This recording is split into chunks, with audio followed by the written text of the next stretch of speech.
Let's all look inside his room. It's shit in John Wayne's room. Hey everybody, welcome to another edition of Shit in John Wayne's Room. That's right, I am non-extreme horror writer John Wayne. You know me from books such as Deadline, Death Packs and Left-Hand Paths, The Cycle, many more. And coming March 8th, 2025, my new novel, Game Face, from Avant Pop Publishing and Awesome Dude for Life Press. So, I am here today to tell you about something else magical in my room, studio, office area where I reside. The Neon Palace of Sin, that's what I call this place.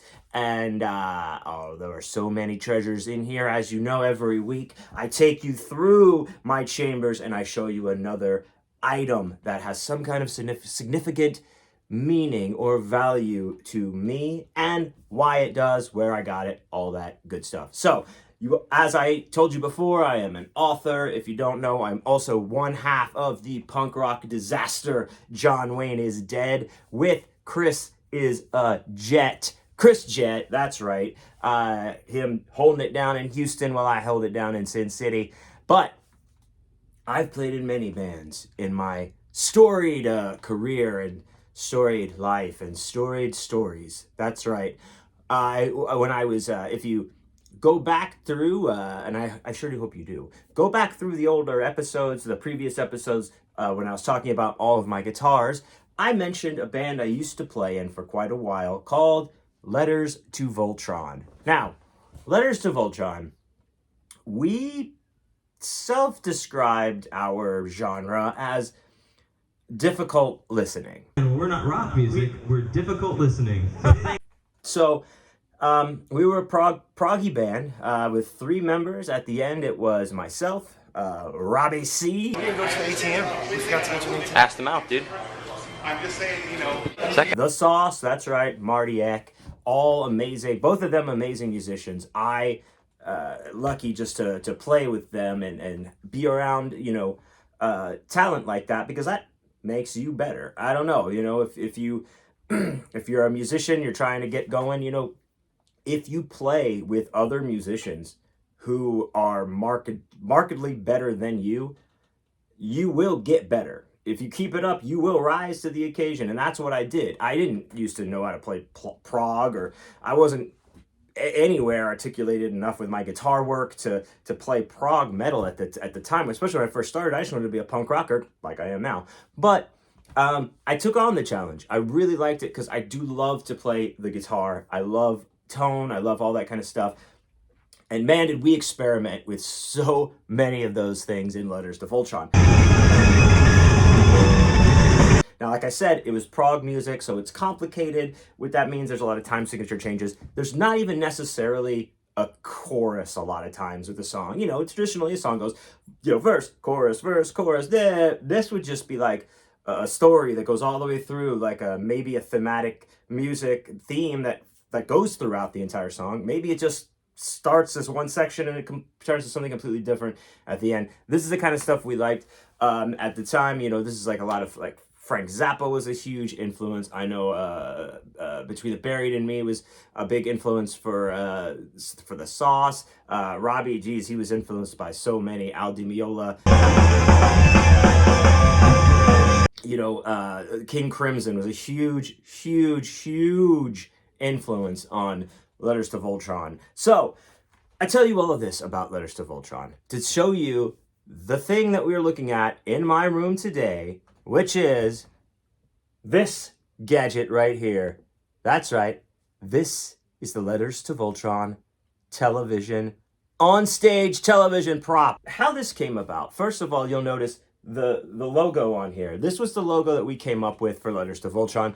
I believe Sauce, Marty, came up with the initial concept, and then we tweaked it and made it what it is today. Then a very good friend of ours, Morgan Travelby, shouts out, did stencils of it for us. So actually, at the time, we were going around Houston if we played a gig somewhere or whatever, I would bring all the stuff and spray paint a stencil logo somewhere, like on the street, like on the sidewalk, on a signpost or something like that outside of the club. Just, being little vandals.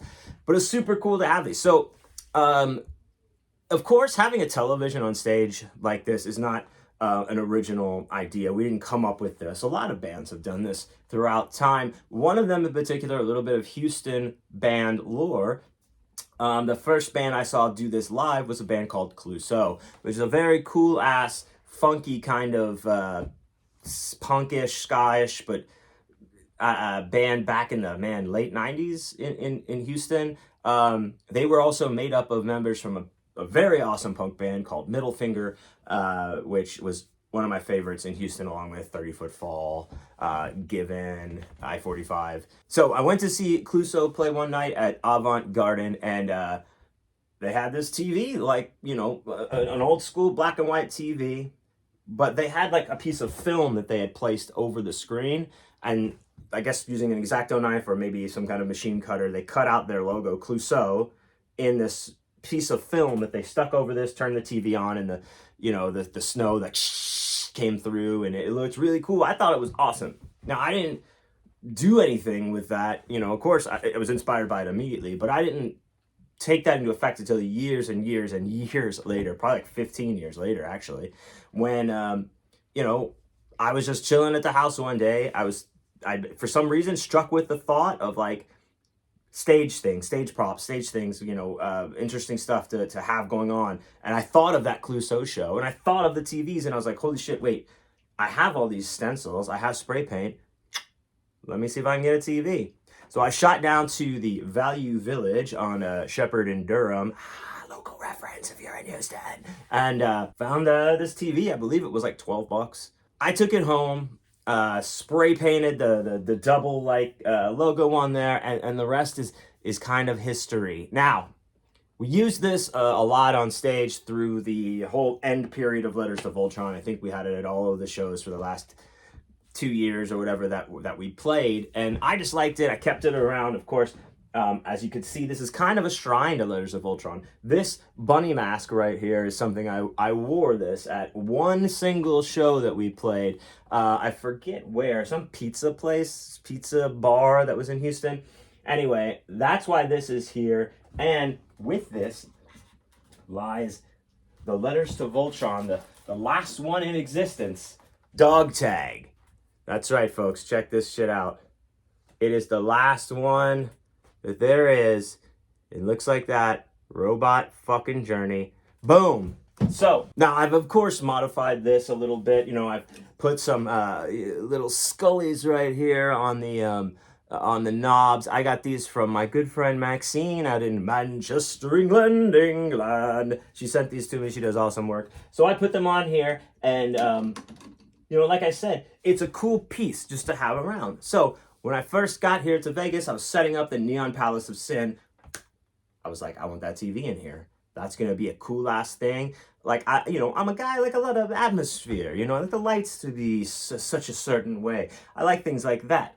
So I was like, hey, I'm going to put this on here. I'm going to put it in the office, turn it on, with the volume down while I'm working. It'll be a cool little atmosphere thing, right? So I go get it out of my stuff for moving. I bring it in here, I set it down, and I'm like, all right, cool. I turn it on, and it starts to fire up. Then it goes, and a little bit of smoke just rises up out of the top, and it goes blank. There's no picture, no snow, no nothing, and it just smells like burning electricity in the air. So I unplugged it pretty quick, and it has not worked since. However, I still think it is an awesome piece to have. It was used in, upwards of 50 plus shows probably on stage. We definitely got our money worth for the $12.